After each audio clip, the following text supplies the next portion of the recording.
என் சீடர்கள் இன்னொருவருக்கு வேலை செய்யக்கூடாது. தூக்கு மாட்டி தொங்கினா கூட 10 நிமிஷத்துல 5 நிமிஷத்துல உயிர் போயிருக்கும்.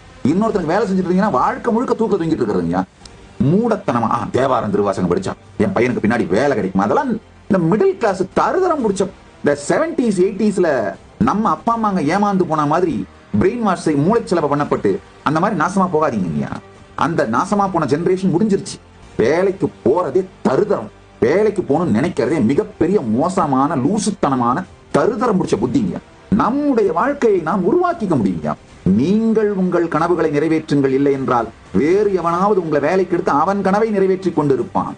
என் சீடர்கள் இன்னொருவருக்கு வேலை செய்யக்கூடாது. என் பக்தர்களுக்கு இது நான் அளிக்கும் குருவாக்கு.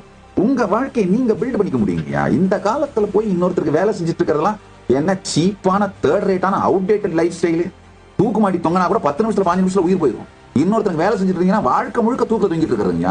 சாதாரண தூக்கில தொங்கிட்டு இருக்கிறது. உங்கள் வாழ்க்கையை நீங்கள் கட்டமைத்துக் கொள்ளுகின்ற வாழ்க்கையை வாழுங்க. Be your own pass. எப்ப பார்த்தாலும் தேவாரம் திருவாசகம் படிச்சா திருப்புகள்லாம் படிச்சா வேலை கிடைக்குமா? வேலை கிடைக்காது. ஆயிரக்கணக்கான பேருக்கு வேலை கொடுக்குற ஒரு நாடை செஞ்சு வைப்ப. அதான்